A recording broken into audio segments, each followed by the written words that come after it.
മഹിമയെ കൊണ്ടുള്ള ശല്യം വല്ലാതെ കൂടുന്നുണ്ട്. അവളുടെ കാര്യത്തില് എന്തെങ്കിലും ഒരു തീരുമാനം ഉണ്ടാക്കണം. ഇങ്ങനെ നമ്മളെ എതിർക്കാൻ നോക്കുന്നവരെല്ലാം തീർക്കാൻ നിന്നാലേ നമുക്ക് അതിന് മാത്രമേ സമയം കാണൂ. കാര്യങ്ങൾ ഏറ്റെടുത്ത് ചെയ്യാൻ വലിയ ആവശ്യമായിരുന്നല്ലോ. എന്നിട്ടിപ്പോ ഇങ്ങനെയുള്ള പ്രശ്നങ്ങൾ വരുമ്പോ പേടിച്ച് ഓടാൻ നിന്ന് എങ്ങനെ ശരിയാവും? ഞാൻ പേടിച്ച നിന്നോടാരാ പറഞ്ഞേ? ഒന്ന് നിർത്തുന്നുണ്ടോ? എത്ര കോടി രൂപയുടെ നഷ്ടം സംഭവിച്ചെന്ന് നിങ്ങൾക്ക് വല്ല ധാരണയുണ്ടോ? ഇവിടെ ഡാഡി കമ്പനിയുടെ ഉത്തരവാദിത്വം ഏൽപ്പിച്ചപ്പോഴേ അതിനെക്കുറിച്ച് ചിന്തിക്കേണ്ടതായിരുന്നു. ഒന്ന് നിർത്താനല്ലേ എന്നോട് പറഞ്ഞേ? നിങ്ങളിങ്ങനെ പരസ്പരം പോരടിച്ചോണ്ടിരുന്നോ? ആ മഞ്ജു മഹിമ ഒത്തുകളിച്ച് നമ്മളിങ്ങനെ തകർത്തോണ്ടിരിക്കുക.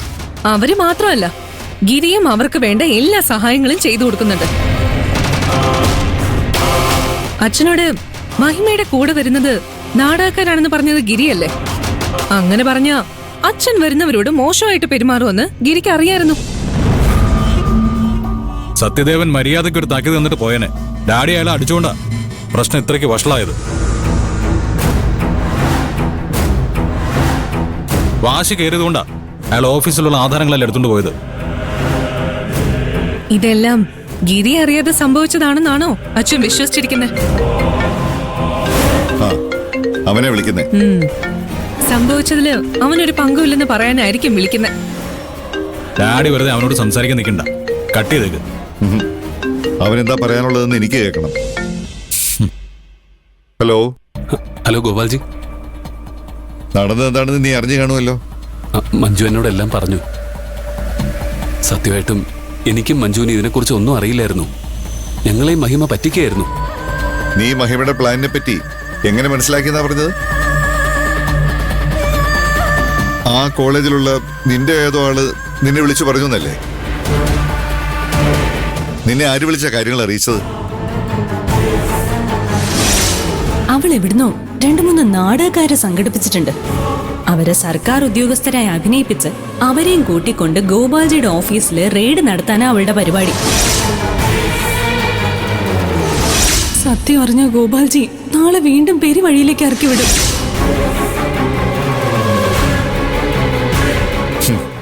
പറയാൻ ബുദ്ധിമുട്ടുണ്ടോ മോനെ? സാരമില്ല, എന്തായാലും അവര് നിന്നെ കാര്യങ്ങളെല്ലാം വിളിച്ചറിയിക്കുമെന്ന് മുൻകൂട്ടി കണ്ട് അവരുടെ മുമ്പിൽ നാടകം കളിക്കാൻ മാത്രം ബുദ്ധി മഹിമയ്ക്കുണ്ടെന്ന് നമുക്ക് മനസ്സിലായല്ലോ. അത് മതി. ഗോപാൽജി എന്നെ സംശയിക്കാണോ? മഹിമ കളിച്ച നാടകം നീ ശരിക്കും വിശ്വസിച്ചെങ്കിൽ നീ ഒരു മണ്ടനാണെന്നർത്ഥം. നിന്നെ വിശ്വസിച്ച് ഞാനും മണ്ടനായി. ഇപ്പൊ എന്റെ മുന്നിലുള്ള ചോദ്യം, നീ ചതിയനാണോ അതോ മണ്ടനാണോ എന്നുള്ളത്. എന്റെ മനസമാധാനത്തിന് നീ മണ്ടനാണെന്ന് ഞാനങ്ങ് വിശ്വസിച്ചോളാം. അതുകൊണ്ട് നിന്നോട് ഞാനങ്ങ് ക്ഷമിക്കും. പക്ഷെ എന്നെ ചതിച്ചതിനുള്ള വില മഹിമ കൊടുക്കേണ്ടി വരും. ഗോപാൽജി അവളെ ഒരു തരത്തിലും ദ്രോഹിക്കില്ല.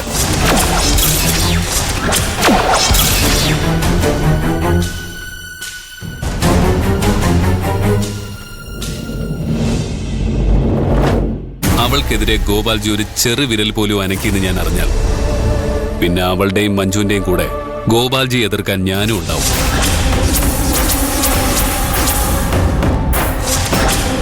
മഹിമയ്ക്ക് വേണ്ടി നീ എന്നെ എതിർക്കുവോ? തീർച്ചയായിട്ടും.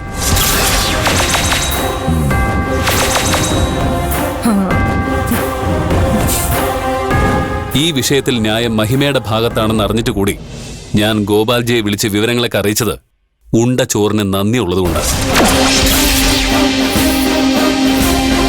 മഹിമയെ ഗോപാൽജി തടഞ്ഞിരുന്നെങ്കിലും അവളുടെ പേരിൽ കേസോ മറ്റ് നടപടികളോ എടുക്കാൻ ഞാൻ സമ്മതിക്കില്ലായിരുന്നു.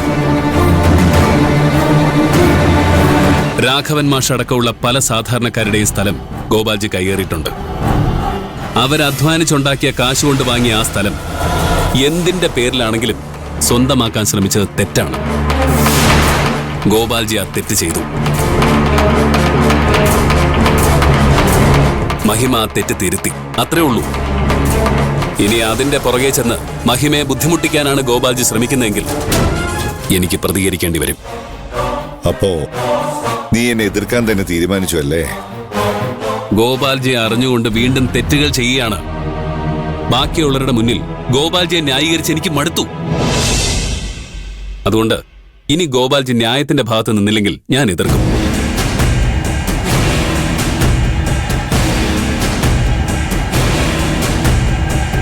ഗോപാൽജിയോടുള്ള സ്നേഹം കൊണ്ടാ ഞാനിതൊക്കെ ചെയ്യുന്നതെന്നൊന്ന് മനസ്സിലാക്കണം. എനിക്കെല്ലാം മനസ്സിലാവുന്നുണ്ട് മോനെ. ശരിയെന്നാ.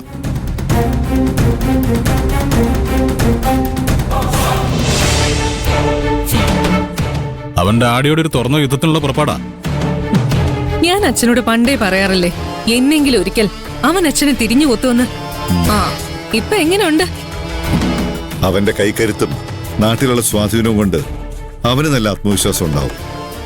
പക്ഷേ അവനെ ഈ നിലയ്ക്ക് എത്തിച്ചത് ഞാനാണെങ്കിൽ അവനെ തകർക്കാനും എനിക്കറിയാം. അത് വൈകാതെ അവൻ മനസ്സിലാക്കും.